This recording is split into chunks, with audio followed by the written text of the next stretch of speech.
Hi, everybody. We're Larry and Huch, and welcome to today's broadcast. Now, listen to me. We're going to talk to you. Now, hear what I'm about to say with your spirit.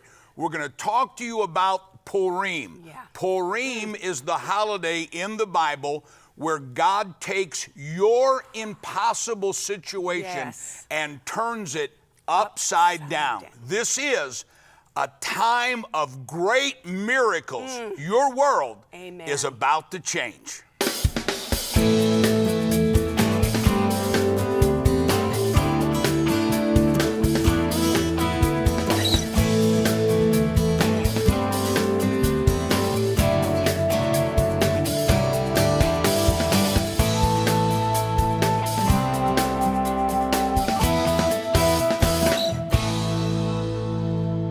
You know, every time we're getting ready to do the television teachings, I get real excited because it's the truth that we understand. Yeah. It's the truth that we possess that sets us free. Yep. And a lot of people maybe don't even understand the celebration of Purim. Yeah. And that's where we're at right now. We're getting ready to go in the time of Purim. And Purim is one of God's Moedims, one of God's appointed times. This is the time on God's calendar, and we'll explain it to you, where He takes your impossible situation and turns it upside down. Amen. But besides that, and we teach on Purim every year at this time, but besides that, listen to me.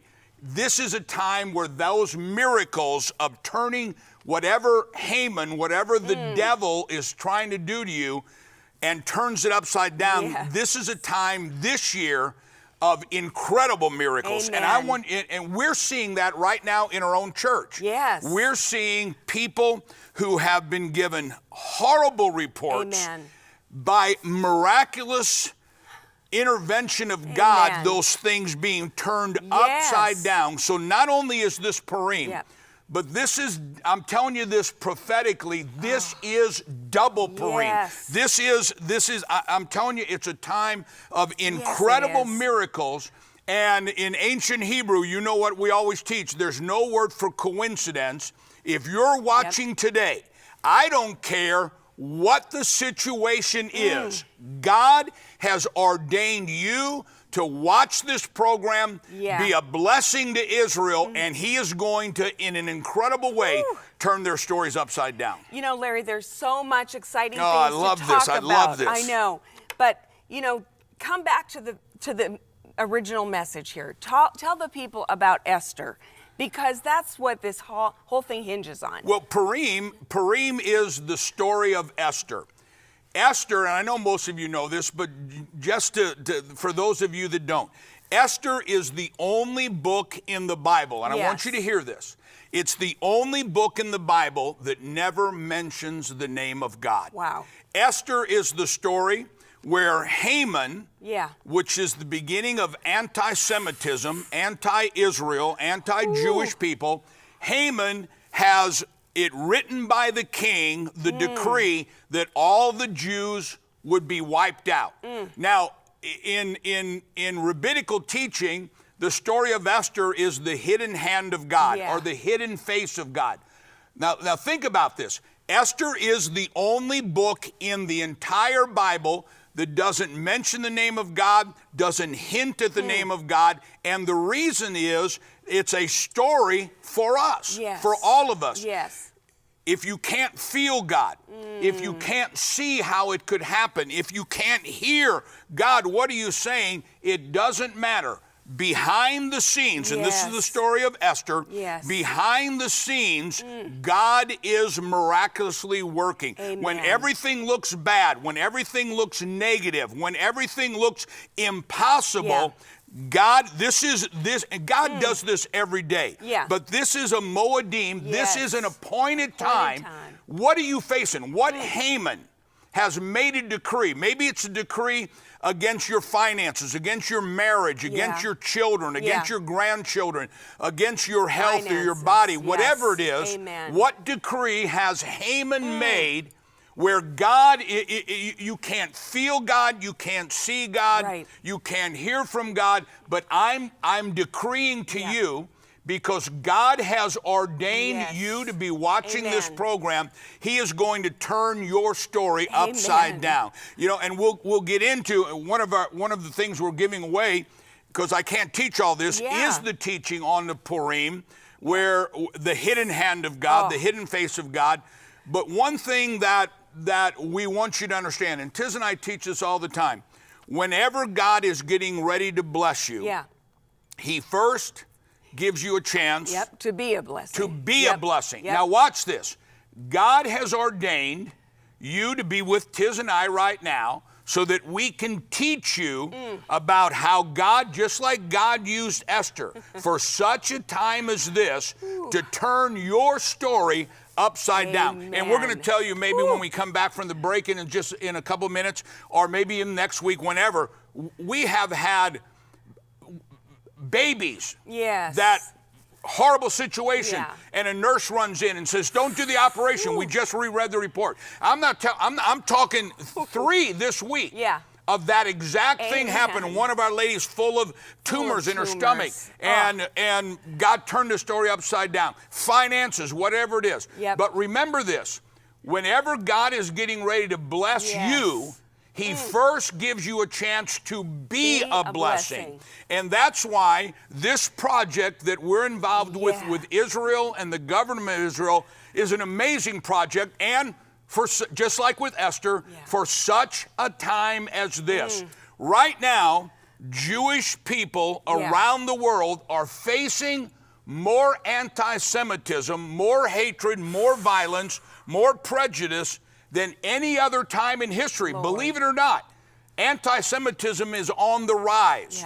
And so there are young Jewish men and women, older Jews that are needing to get out of their country and to obey the word of God and aliyah, to return to the land of Israel. And so God has spoken to Tiz and I. We've already gone over to Israel. We've met the organization. We've met some of the people that have told us their story, and by bringing them to Israel has not only saved their lives, but turned their story upside down. Not only is it a righteous thing to do, and I'll share when we come back, it's a prophetic thing to do. When you and I partner to bring Jews to Israel, to turn their story upside down, God is getting ready to turn your story upside down. We've got a report from friends of ours in Israel. We want you to watch this, and then Tiz and I will be right back. In the past few years, there's been a frightening surge of worldwide anti-Semitism unparalleled since the 1930s. Across Europe, incitement, desecration of Jewish institutions, attacks on Jewish property, and acts of terror, including murder, are striking fear into Jewish communities. From London to Berlin, Brussels to Copenhagen, Jews are harassed, assaulted, and murdered. The situation is becoming intolerable in France and in Ukraine. In France, violent crimes against Jews have become commonplace.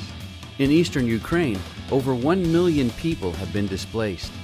In the escalating chaos and lawlessness, Jews have once again become scapegoats, with many anti-Semitic incidents reported. This young Jewish girl describes the situation she faced in the Ukraine. 10 months ago, I made Aliyah with my sister. We are living together in Haifa. I worry about my family because the situation in Ukraine now really terrible. When I was in school, my classmates told me that, "Oh, you are Jewish, it's not normal in Ukraine, why you are Jewish?" It was very hard for me to speak with them, to describe every time what I do in Ukraine and why I'm Jewish. Jewish hatred today is accompanied by a virulent new form of anti-Semitism, demonization of the Jewish state, and criminalizing its very existence. In Genesis, God tells His people, "I will give to you and to all of your descendants after you the land of your sojourning and all the land of Canaan for an everlasting possession." Israel has always been the homeland of the Jewish people. Throughout their 2,000-year exile, Jews around the world prayed daily that they would return to the land of Israel. In 1917, Great Britain issued the Balfour Declaration establishing the Jewish homeland. Since 1948, 3.5 million Jews have made their way back to Israel from all parts of the globe. From India to Africa to Europe, record-breaking numbers of Jews are waiting for their chance to Aliyah, or return to Israel. Larry Huch Ministries is partnering with the government of Israel in Project Aliyah in an effort to make these people's dreams a reality before the political climate changes and their chance to return disappears.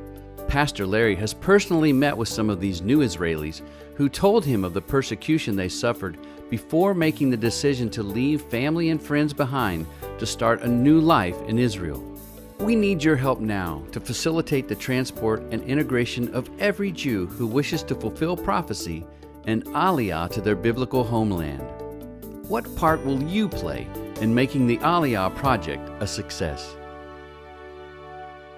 You know, it's not only something that we see on film. We've been over to Israel. We've talked to these people, and we're going to, through the Israeli government, they're going to open the door for us to go to Ukraine, to go to France, to go to wherever, and to meet these people that you and I are going to help fulfill the Bible prophecy. Now, our announcer is going to tell you about some gifts, and we have some really probably the most incredible gifts that we have ever given. Now, I know that God is speaking to you about helping these Jewish people come to Israel because you're part of fulfilling Bible prophecy. Just like God said to Esther, for such a time as this, you're watching and you're partnering with us to bring these Jewish people to Aliyah. I'll explain that in a minute, to the land of Israel. You're going to turn their story upside down. God is going to turn your story upside down. Pastors Larry and Tiz are committed to rescuing as many Jewish people suffering persecution as we possibly can. Like Queen Esther, we must make a stand for Israel against the modern-day Hamans of the world. When you join with us as part of Project Aliyah, you are literally rescuing Jews from around the world who are suffering severe discrimination and anti-Semitism and making it possible for them to return permanently to their homeland, Israel.